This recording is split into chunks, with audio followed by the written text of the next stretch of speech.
Hello friends, आज हम अपना जो लास्ट टॉपिक है उसको कंटिन्यू कर रहे हैं। अब देखो उसमें जो नेक्स्ट पॉइंट है वो है factor affecting rate of reaction. Last time हमने पढ़ा था कि कैसे आप किसी भी रिएक्शन की रेट ऑफ रिएक्शन की इक्वेशन को लिख सकते हो। अब देखो नेक्स्ट है कि कौन कौन से फैक्टर्स हैं जो रेट ऑफ रिएक्शन को इफेक्ट करेंगे।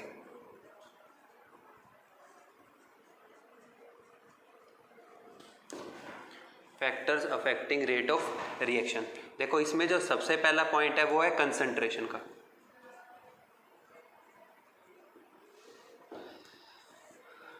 देखो जो रेट ऑफ रिएक्शन है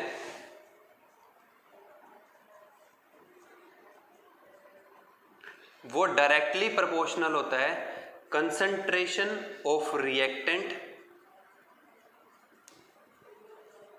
left at that point where you are finding rate of reaction जो है वो डायरेक्टली प्रोपोर्शनल होता है रिएक्टेंट की कंसंट्रेशन के। जिस पॉइंट के ऊपर आप कंसंट्रेशन रेट ऑफ रिएक्शन निकालना चाहते हो उस टाइम पे जो कंसंट्रेशन बची हुई है उसके डायरेक्टली प्रोपोर्शनल होता है। तो अगर हम इसको लिखते हैं तो dx/dt ये हमारे को बता रहा है रेट ऑफ रिएक्शन, ये डायरेक्टली प्रोपोर्शनल होगा concentration of reactant at time t।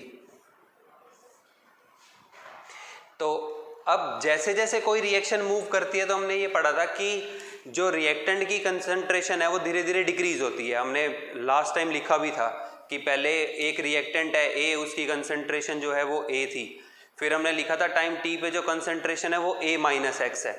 तो अब धीरे धीरे कंसंट्रेशन डिक्रीज हो रही है तो रेट ऑफ रिएक्शन भी क्या होगा, डिक्रीज होगा। तो आप ये कह सकते हो जर्नल केस ये है rate of reaction will decrease with decrease in concentration of reactant।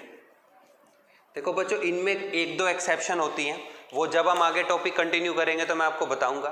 वैसे जर्नल केस ये है कि जो रेट ऑफ रिएक्शन है वो डिक्रीज होगा जैसे जैसे रिएक्टेंट की कंसंट्रेशन जो है वो डिक्रीज होगी। ओके, इसके बाद देखो सेकंड फैक्टर जो है वो है टेम्परेचर।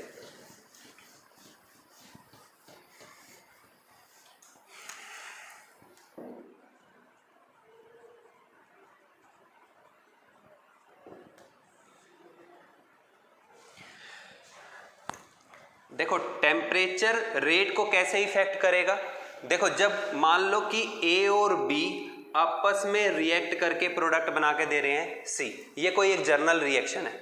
देखो बच्चों रिएक्शन कब होगी, जब A और B आपस में कोलाइड करेंगे या आपस में एक दूसरे के साथ स्ट्राइक करेंगे। ऐसा तो हो नहीं सकता कि A यहाँ रखा हुआ है और B यहाँ रखा हुआ है और इन दोनों में रिएक्शन हो जाएगी। जब B जो है A को अप्रोच करेगा और ये दोनों आपस में कोलाइड करेंगे तो उसके बाद ही रिएक्शन हो सकती है। तो अब अगर हम टेम्परेचर को चेंज करते हैं तो ये आपने पढ़ा भी हुआ है कि जब हम टेम्परेचर को चेंज करते हैं तो पार्टिकल्स की काइनेटिक एनर्जी जो है वो चेंज होती है। तो इसका मतलब क्या है कि जो नंबर ऑफ कोलिजन है वो भी चेंज हो जाएंगे। मान लो कि आप इन दोनों के बीच में कोलिजन पढ़ रहे हो, ये मैं किसी टेम्परेचर T डिग्री सेल्सियस के ऊपर पढ़ रहा हूँ, फिर मैंने क्या किया कि जो टेम्परेचर है उसको T+10 डिग्री सेल्सियस कर दिया। तो अब इसके बाद क्या होगा, टेम्परेचर इंक्रीज करने पे काइनेटिक एनर्जी इंक्रीज होगी, that is number of collision change होंगे।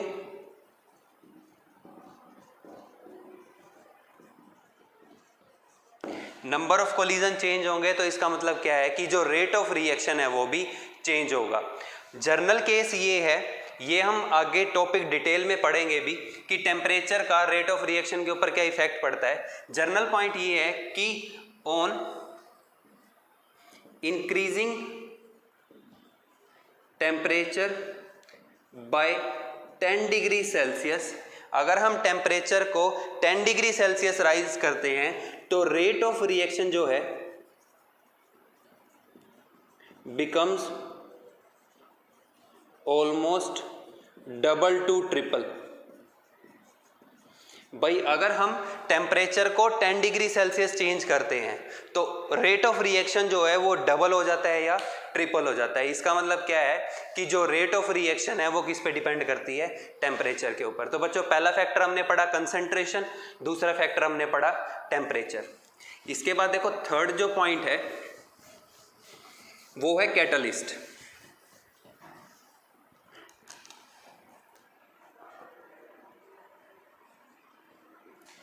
बच्चों कैटलिस्ट क्या होता है? कैटलिस्ट वो सब्सटेंस होता है जो रेट ऑफ रिएक्शन को अल्टर करता है विदाउट इट्स कंजप्शन कराए। मतलब अगर आप किसी रिएक्शन के अंदर कैटलिस्ट ऐड कर रहे हो तो रेट ऑफ रिएक्शन जो है वो चेंज होगा, इंक्रीज भी हो सकता है और डिक्रीज भी हो सकता है। आपने लास्ट टाइम भी कैटलिस्ट पढ़े होंगे या पहले भी। जर्नली कैटलिस्ट जो हैं वो दो टाइप के होते हैं, एक प्रमोटर्स होते हैं और एक पॉइजन्स होते हैं। प्रमोटर जो रेट ऑफ रिएक्शन को इंक्रीज कर देते हैं, पॉइजन्स जो रेट ऑफ रिएक्शंस को डिक्रीज कर देते हैं। तो अब जर्नल काम कैटलिस्ट का क्या है कि ये रेट ऑफ रिएक्शन को अल्टर करता है, चेंज करता है। मतलब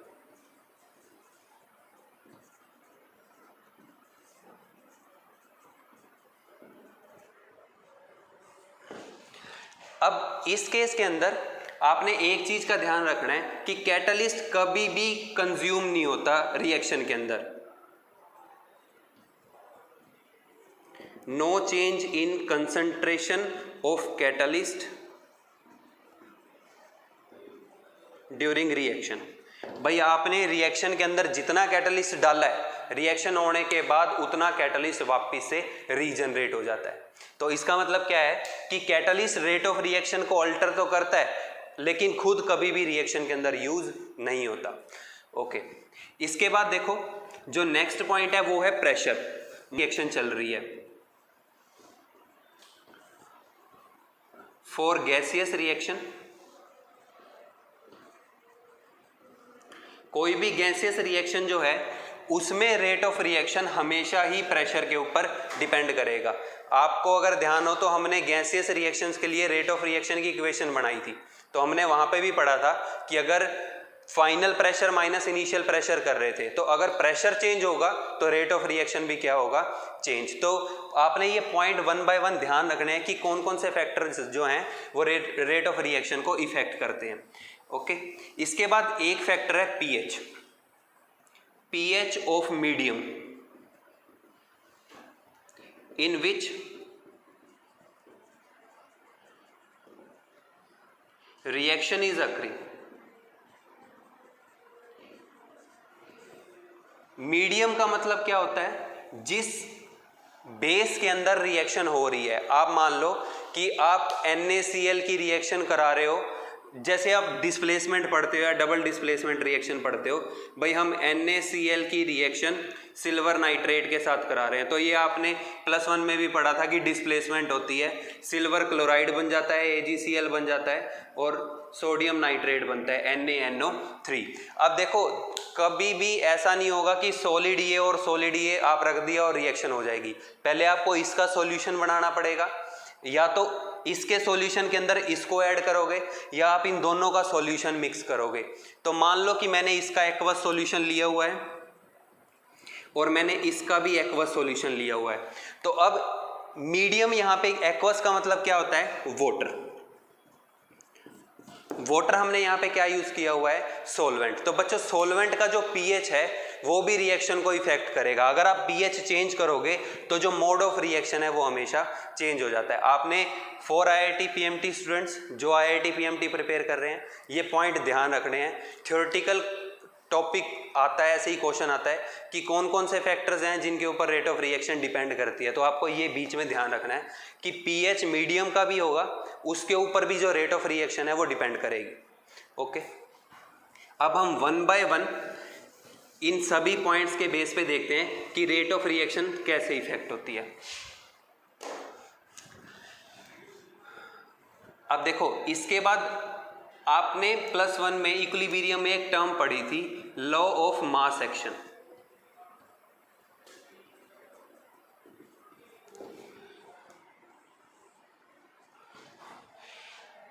देखो लॉ ऑफ मास एक्शन हमारे को ये कहता है कि जो according to law of mass action जो रेट ऑफ रिएक्शन है वो डायरेक्टली प्रोपोर्शनल होता है कंसंट्रेशन ऑफ रिएक्टेंट्स। देखो बच्चों कंसंट्रेशन ये मैं आपको पहले भी कई बार बता चुका हूं, हमेशा मोलर होगी। लॉ ऑफ मास एक्शन में आपने इक्विलिब्रियम के न्यूमेरिकल भी सोल्व करे होंगे, तो वहां पे भी आपने यही देखा होगा कि हमेशा हम मोलर कंसंट्रेशन फाइंड करके ही वैल्यू रखते थे। तो molar concentration of reactant directly raise to the power stoichiometric coefficient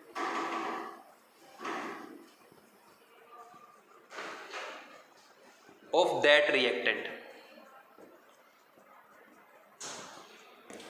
अब भाई मैं जर्नल एग्जांपल लेके चलूं अगर, तो मान लो कि हमने ये रिएक्शन एज्यूम जो हम स्टैंडर्ड इक्वेशन लेके चल रहे थे, A capital A plus B capital B react करके बना रहा है C capital C D capital D. अब अगर आप इसके लिए रेट ऑफ रिएक्शन लिखते हो तो रेट ऑफ रिएक्शन जो है वो डायरेक्टली प्रोपोर्शनल होगा concentration of A raise to the power small A. देखो molar concentration of reactant, reactant क्या है ए और B, molar concentration of A raise to the power its stoichiometric coefficient, इसका coefficient क्या है small A into B raise to the power small B. तो according to law of mass action जो rate of reaction है वो directly proportional होता है reactants की concentration raise to the power their stoichiometric coefficient. अब बच्चों अगर लॉ ऑफ मास एक्शन को यूज करके अगर हम इस इक्वेशन को सोल्व करते हैं H2 प्लस Cl2 ये चेंज करके बना रहा है 2HCl। देखो अगर अब आप रेट ऑफ रिएक्शन लिखते हो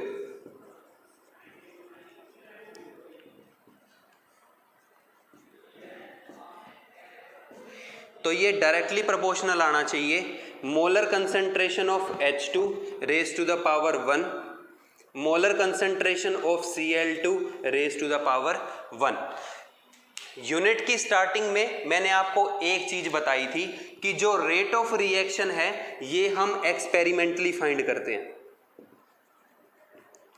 मतलब ये थ्योरेटिकल कंसेप्ट नहीं है, एक्सपेरिमेंटली ये हमारे को रेट ऑफ रिएक्शन जो है वो पता लगता है।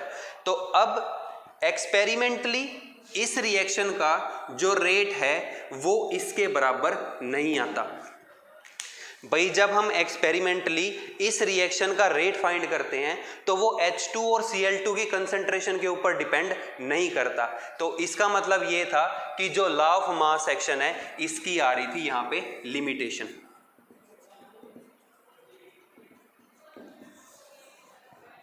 We will not use law of mass action while counting rate of reaction। देखो रेट ऑफ रिएक्शन की दो इक्वेशन बनती हैं, एक तो हमने वो delta C by delta T से बनाई थी या D C by D T से बनाई थी। अब हम एक इस टाइप की इक्वेशन बनाने वाले हैं, तो वो बनाने के लिए अगर हम law of mass action use करते हैं तो वो नहीं होगा, उससे क्वेश्चन जो है वो गलत हो सकता है। लॉ ऑफ मास एक्शन जो है उसकी लिमिटेशन आती है, इसको ओवरकम करने के लिए फिर आया था रेट लॉ। तो रेट लॉ हमारे को ये कहता है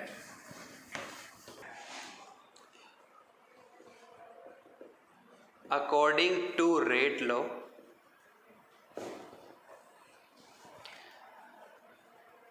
जो रेट ऑफ रिएक्शन है, आप वही वापिस से जर्नल इक्वेशन एज्यूम कर लो, A capital A B capital B ये चेंज होके बना रहा है C capital C D capital D. तो अकॉर्डिंग टू रेट लॉ जो रेट ऑफ रिएक्शन है वो डायरेक्टली प्रोपोर्शनल है concentration of reactant raise to the power some terms alpha और beta.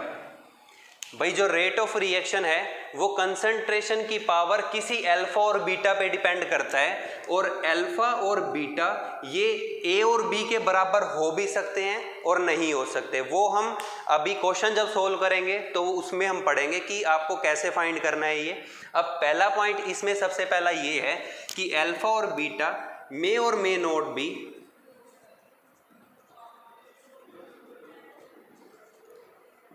Equal to A and B. तो ये ए और B के बराबर हो भी सकते हैं और नहीं भी हो सकते। तो अब आपने इस चीज का ध्यान रखना है कि जो रेट ऑफ रिएक्शन है वो डायरेक्टली प्रोपोर्शनल होगा concentration of reactants raise to the power some alpha and beta. अब बच्चों ये जो टर्म है अल्फा एंड बीटा, देखो एक इसमें ना एक टर्म और आती है order of reaction.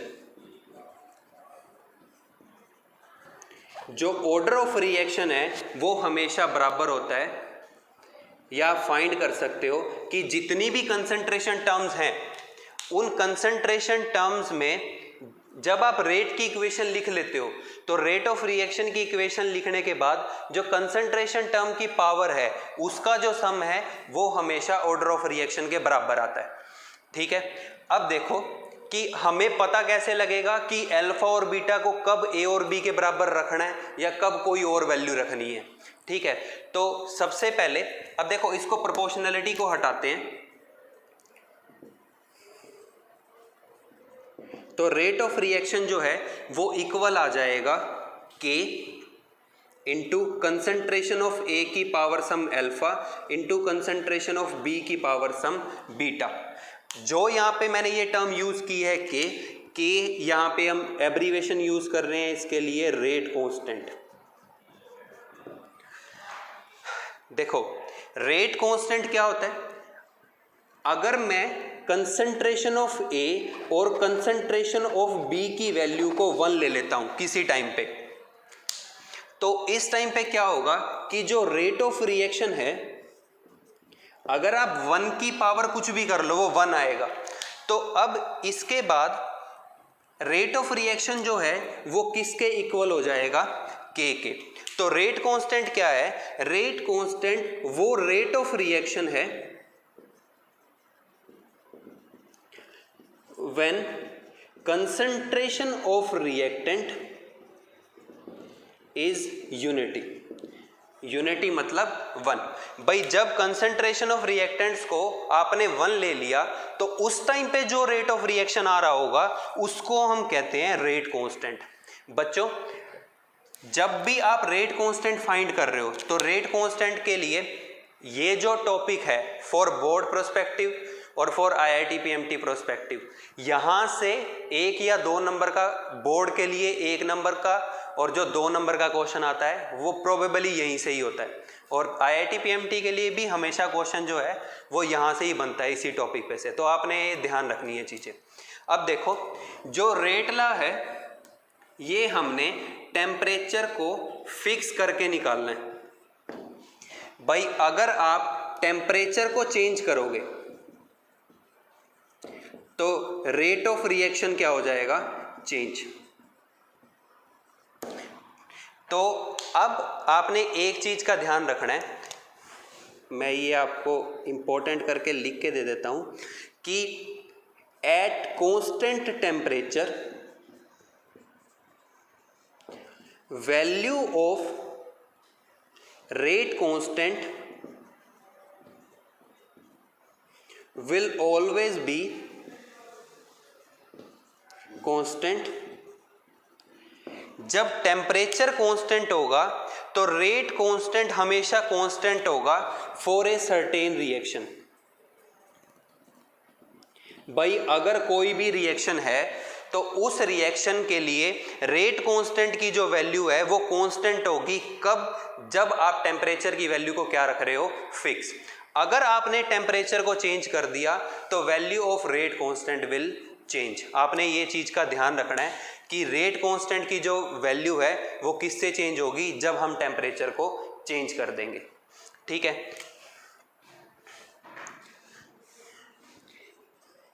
Rate constant value will change by changing temperature.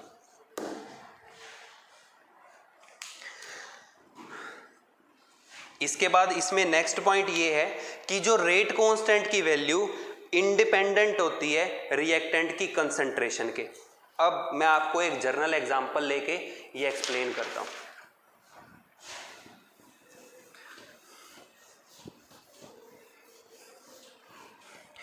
कि ए कन्वर्ट हो रहा है बी में।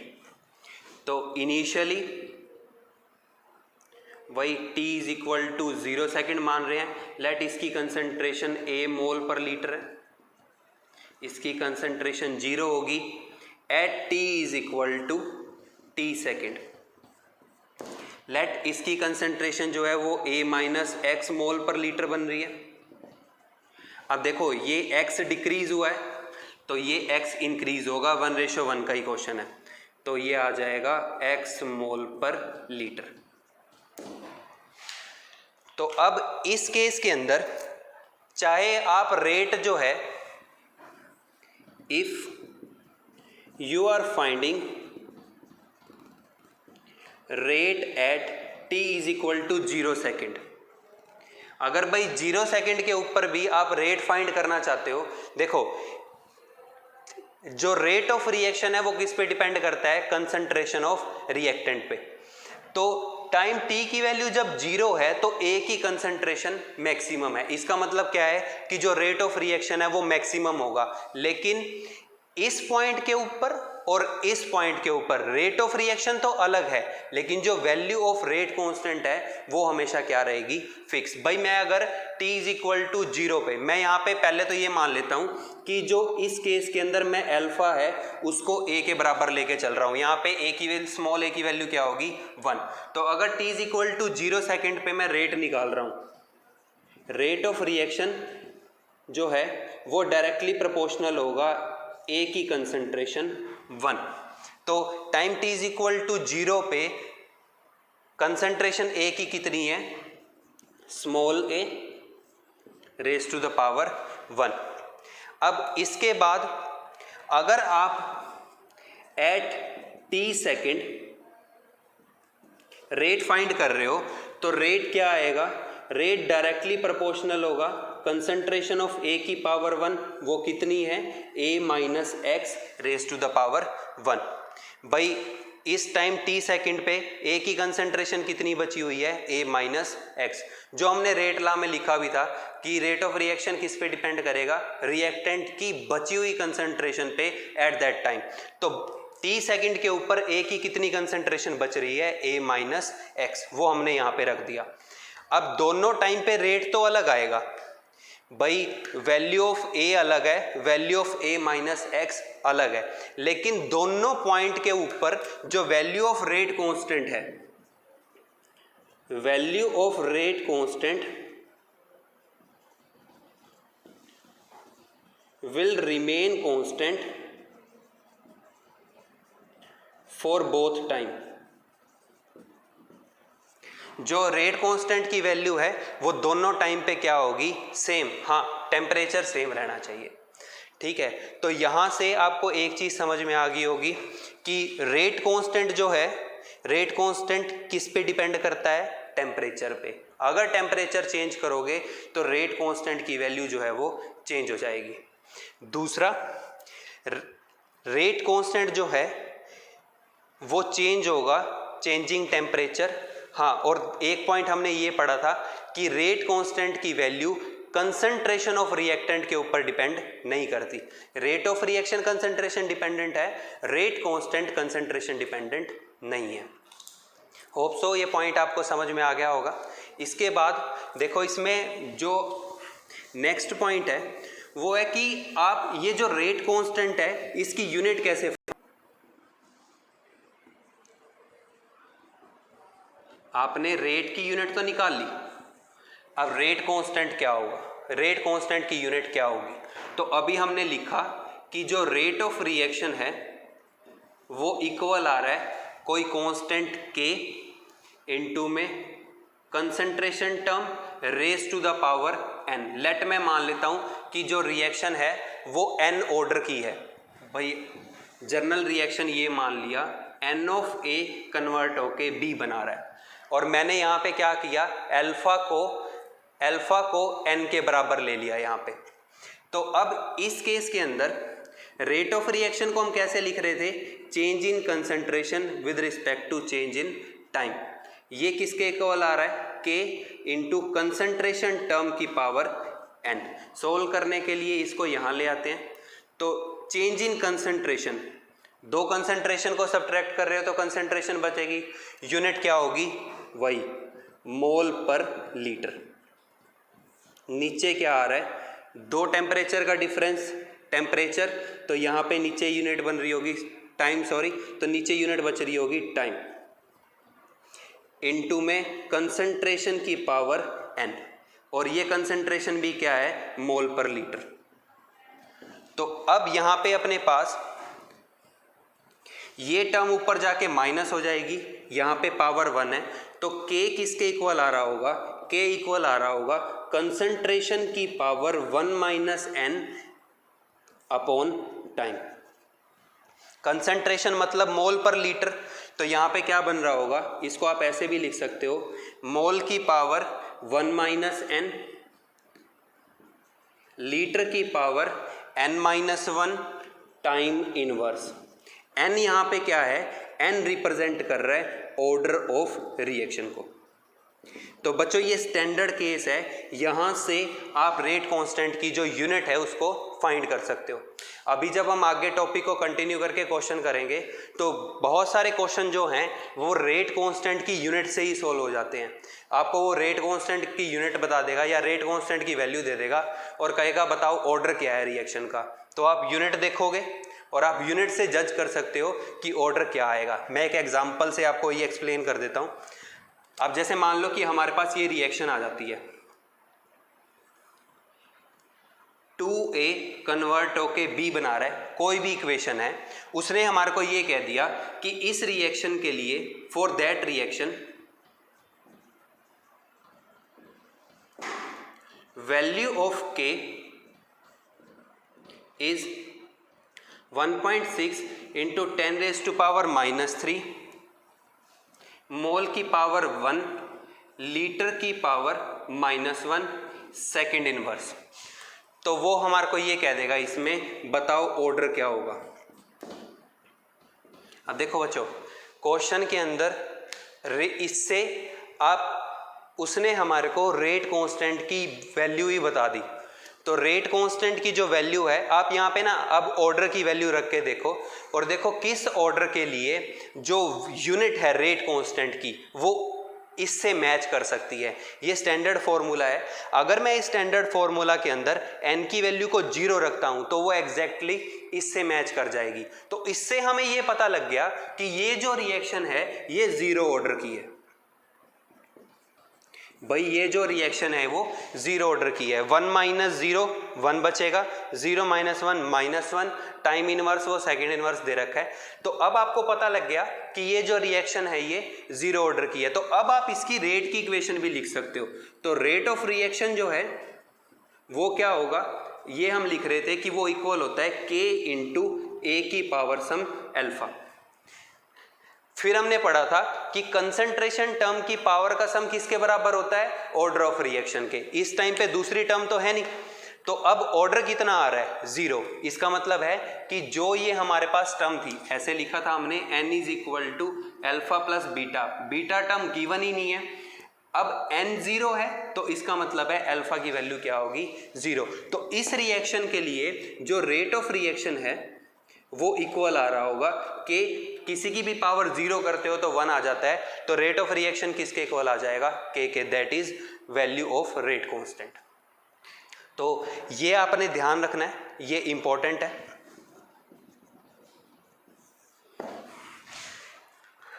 तो यहां से देखो रेट इक्वेशन लिखने के 2 मेथड हैं। जो दूसरा मेथड अभी हम पढ़ रहे हैं उसको लिखने का स्पेसिफिकली, जैसे ये हमने रेट ऑफ रिएक्शन लिखा है, उसको पता करने का जो रेट कांस्टेंट की यूनिट है वो एक सबसे बड़ा मेथड है। ठीक है, अब यहां तक आपने ये पढ़ लिया कि कैसे आप रेट की 2 इक्वेशंस लिख सकते हो। मैं अब जर्नल रिएक्शन के लिए वो दोनों लिख देता हूँ एक बार।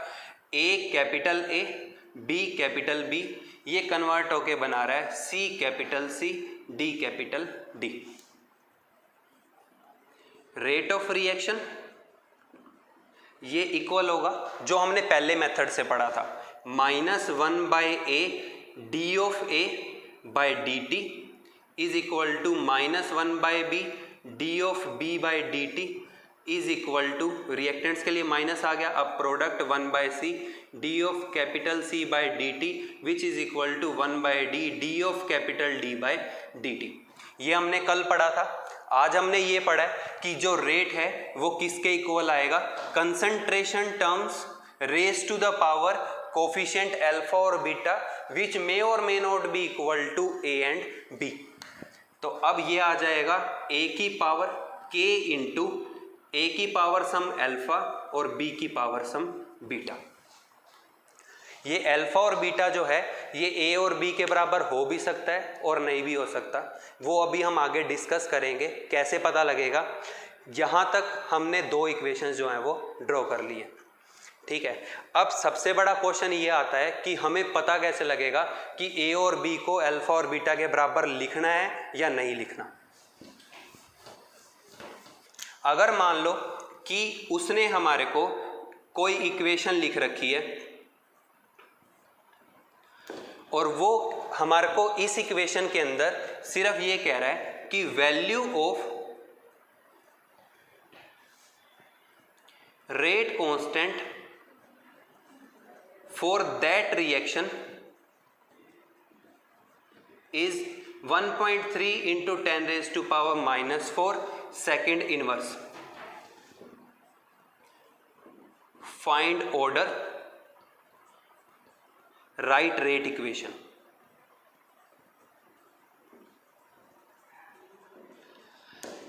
तो बच्चों पहला मेथड जो है, अब अभी हमने पढ़ा था कि रेट कांस्टेंट की यूनिट देख के भी आप ऑर्डर जज कर सकते हो। अब देखो रेट कांस्टेंट जो है उसके लिए स्टैंडर्ड फॉर्मूला ये था, मोल की पावर 1 - n, लीटर की पावर n-1 टाइम, यहाँ सेकंड दे रखा है तो लिख लेते हैं सेकंड इनवर्स। अब देखो n की हम कौन सी वैल्यू रखें, क्योंकि पहले हमें ऑर्डर फाइंड करना है कि भाई n की कौन सी वैल्यू रखें कि हमारे पास रेट कांस्टेंट की यूनिट जो है वो बन जाए। तो अब n की वैल्यू को अगर मैं 1 रखता हूं तो 1 - 1 क्या हो जाएगा, 0। लीटर 1 - 1 0, सेकंड इनवर्स, तो यूनिट क्या बच रही है, सेकंड इनवर्स। तो रेट कांस्टेंट की यूनिट से हमारे को पता लग गया कि जो ये रिएक्शन है ये किस ऑर्डर की है, फर्स्ट ऑर्डर की है। तो भाई हमें ऑर्डर तो पता लग गया कि जो n है वो कितना आ रहा है, 1। अब इस केस के अंदर सिर्फ एक रिएक्टेंट है, तो रेट ऑफ रिएक्शन जो है अगर आप लिखते हो तो वो इक्वल आएगा सम कांस्टेंट k इंटू में a की पावर, स्टैंडर्ड फॉर्मूला क्या है, अल्फा। b तो दिया ही नहीं हुआ, यहाँ पे कोई दूसरा रिएक्टेंट तो है नहीं। अब ऑर्डर कितना आ गया अपने पास, 1। हमने पढ़ा था n किसके इक्वल है, सम अल्फा प्लस बीटा के। बीटा यहाँ पे टर्म है नहीं, n की वैल्यू 1 आ रही है तो अल्फा कितना आ जाएगा, 1। तो रेट ऑफ रिएक्शन किसके इक्वल आ जाएगा, k इंटू में a की पावर 1। तो जो रेट की दूसरी इक्वेशन है वो यहाँ से बन सकती है। तो भाई एक मेथड तो ये है कि भाई रेट कांस्टेंट की यूनिट देख के आप ऑर्डर भी निकाल सकते हो और रेट ऑफ रिएक्शन की इक्वेशन को भी लिख सकते हो, फर्स्ट मेथड। अब इसके बाद जो यहाँ पे सेकंड मेथड आता है,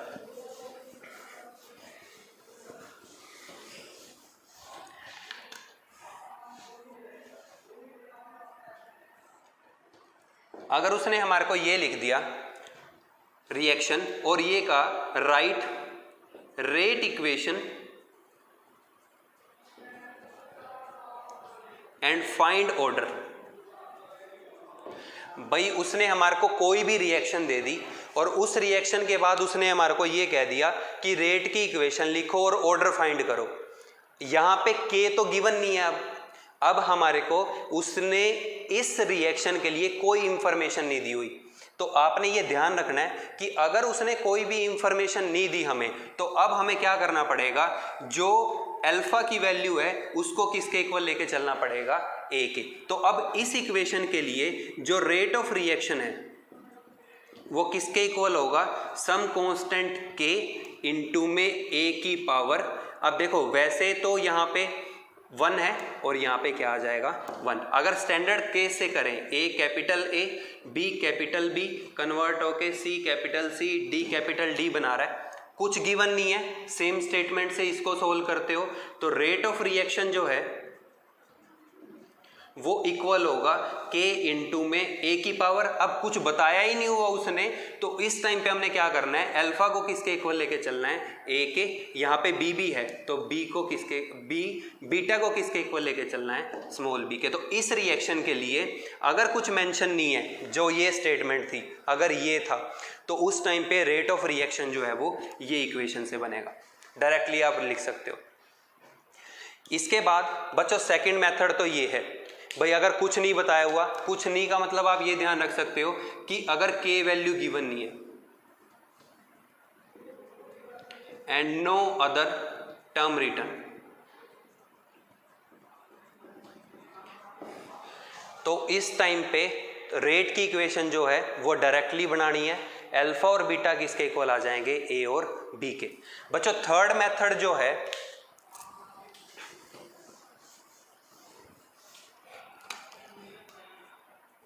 मान लो कि वो हमारे को ये कह रहा है कि कोई एक रिएक्शन है जिसमें A और B कन्वर्ट होके C बना रहा है। अब उसने मान लो कि हमारे को स्टेटमेंट में ये कहा हुआ है on keeping concentration of A constant and on increasing concentration of B 2 times rate of reaction becomes double। भाई वो ये कह रहा है कि अगर हम A की कंसंट्रेशन को कांस्टेंट रखें और B की कंसंट्रेशन को 2 टाइम कर दें, B की कंसंट्रेशन को 2 टाइम कर रहा है, A की कंसंट्रेशन को कांस्टेंट रख रहा है, तो वो कह रहा है कि जो रेट है वो डबल हो जाता है। And on keeping concentration of B constant and varying या increasing concentration of A 3 times rate becomes triple. और वो कह रहा है, एक स्टेटमेंट तो उसने ये कही कि भाई A की कंसंट्रेशन को कांस्टेंट रख के B की कंसंट्रेशन को 2 टाइम कर दिया, फिर वो दूसरी बार ये कह रहा है और फिर B को कांस्टेंट रख के अगर A को 3 टाइम कर दिया तो रेट क्या हो जाता है, ट्रिपल। फिर इसके बाद वो हमें ये कहेगा कि find rate of reaction equation, second find order of reaction. अब देखो बच्चों यहाँ K मेंशन नहीं है, उसने कंसंट्रेशन वेरी करके हमारे को बता रखा है। तो अब इस केस के अंदर आपने क्या करना है, आपने स्टैंडर्ड इक्वेशन लेके चल ली है भाई, रेट जो है वो इक्वल होगा K इंटू A की power some alpha into B की पावर सम बीटा। A और B 2 हैं तो दोनों लिख लिए। अभी पक्का नहीं है कि अल्फा और बीटा 1 होंगे या कोई और वैल्यू आएगी, वो हमें इसी इक्वेशन से फाइंड करना है। तो देखो रेट जो है पहले हमने एक टाइम पे लिख लिया कि रेट की जो फर्स्ट इक्वेशन बन रही है वो ये है। अब वो हमारे को ये कह रहा है कि भाई अगर मैं A को कांस्टेंट रखूं और B को 2 टाइम कर दूं तो रेट क्या हो जाता है, rate of reaction becomes double. तो अब कंसंट्रेशन चेंज कर रहा है। देखो पहले स्टैंडर्ड तो हमने ये बना लिया कि भाई पहले जो वैल्यू दी हुई थी कंसंट्रेशन की वो ये करी, अब उसने कंसंट्रेशन वेरी कर दी तो रेट भी क्या होगा, चेंज। हमने पढ़ा था कि रेट किस पे डिपेंड करता है, कंसंट्रेशन पे। तो रेट 2 इक्वेशन जो बनेगी, देखो टेम्परेचर मेंशन नहीं कर रखा कहीं पे भी, तो टेम्परेचर क्या रहेगा, कांस्टेंट। तो अगर कंसंट्रेशन चेंज करी भी है तो K तो क्या रहेगा, सेम। अब इसके बाद वो कह रहा है कि अपन ने ए को क्या रखना है, कांस्टेंट, मतलब ए को वो चेंज नहीं कर रहा, तो ए तो ऐसे ही रहेगा। अब वो कह रहा है कि बी को उसने डबल कर दिया, मतलब अगर पहले 1 मोलर था तो फिर 2 मोलर कर दिया, तो पहले कंसंट्रेशन अगर बी थी तो फिर क्या आ जाएगी 2b। अब 2b की पावर क्या आ जाएगी बीटा। आप स्टेटमेंट को पढ़ लें कि keeping concentration of a constant, भाई पहले रेट ये बना था, अब दूसरी बारी वो क्या कर रहा है, कंसंट्रेशन चेंज कर रहा है, तो ए को कांस्टेंट रखा, बी को डबल कर दिया, पहले अगर बी था तो फिर क्या हो जाएगा 2b। तो वो ये कह रहा है ऐसा करने पे रेट ऑफ रिएक्शन जो है वो क्या हो जाता है डबल। अब आप इसको सोल्व करो, k इंटू ए की power some alpha into B की पावर सम बीटा इंटू 2 की पावर बीटा। देखो बच्चों ये जो टर्म है ये किसके इक्वल आ रही है, रेट 1 के। तो अब वो कह रहा है कि कंसंट्रेशन बी की डबल करने पे रेट क्या हो जाता है डबल। अब देखो जो रेट 2 है वो कह रहा है वो रेट 1 का डबल है, तो अब ये रेट 1 की इक्वेशन थी। अब डबल कब आ सकता है यहाँ पे, जब बीटा की वैल्यू किसके इक्वल आ जाए 1 के। भाई 2 की पावर अगर 1 होगी तो फैक्टर क्या हो जाएगा 2। तो इसका मतलब क्या है कि जो बीटा की वैल्यू है वो क्या है 1। अब इसके बाद देखो फिर वो ये कह रहा है कि अगर हम B की कंसंट्रेशन को कांस्टेंट रखें और A को 3 टाइम इंक्रीज करें तो रेट ट्रिपल हो जाता है। मतलब वो अब एक और इक्वेशन बना रहा है क्योंकि उसने कंसंट्रेशन को वेरी किया है दोबारा से, तो रेट की जो थर्ड इक्वेशन बनेगी, अब वो कह रहा है कि B को कांस्टेंट रखना है और A को ट्रिपल कर रहा है, मतलब पहले कंसंट्रेशन अगर A थी तो फिर कितनी कर दी उसने 3A। यहां तक एक पॉइंट जो था वो क्लियर हो चुका था। उसके बाद ये उसने दूसरी चेंजिंग करी है, वो हम ये लिख रहे हैं। अब वो ये कह रहा है कि रेट जो है वो ट्रिपल हो रहा है। देखो फैक्टर वैसे ही के ए की पावर अल्फा बी की पावर सम बीटा, पीछे फैक्टर क्या जा रहा है 3 की पावर अल्फा। अब ये तो फिर से वही आ गया रेट 1 जो विदाउट चेंजिंग वाला था। अब वो कह रहा है कि रेट 3 जो है ये वाला जो रेट है वो 3 टाइम हो जाता है। कब, जब आप ए की कंसंट्रेशन को ट्रिपल करते हैं। यहाँ ए की कंसंट्रेशन को आपा ने क्या कर रखा है ट्रिपल कीपिंग बी कांस्टेंट। तो अब 3 फैक्टर कब आ सकता है आगे, जब अल्फा की वैल्यू किसके इक्वल आ जाए 1 के। तो यहां से हमें पता लग गया कि जो अल्फा और बीटा की वैल्यू है वो कितनी है 1 और 1। तो अब आप रेट की इक्वेशन को लिख सकते हो। तो फॉर दैट क्वेश्चन जो रेट ऑफ रिएक्शन है वो इक्वल आएगा कांस्टेंट k इंटू ए की पावर 1 इंटू बी की पावर 1। तो ये जो क्वेश्चन गिवन था उसके लिए रेट की इक्वेशन ये बनेगी। फिर ऑर्डर फाइंड करना है तो हमने पढ़ा था कि अल्फा और बीटा का सम जो है वो किसके इक्वल आता है ऑर्डर के। तो ये 3 टाइप से आपको वो रेट ऑफ रिएक्शन लिखने के लिए कह सकता है और ऑर्डर ऑफ रिएक्शन लिखने के लिए कह सकता है। आप एक बार इस वीडियो को अच्छे से देखें, इसके बाद इसके जो क्वेश्चन है वो हम नेक्स्ट वीडियो के अंदर करेंगे। Okay, thank you.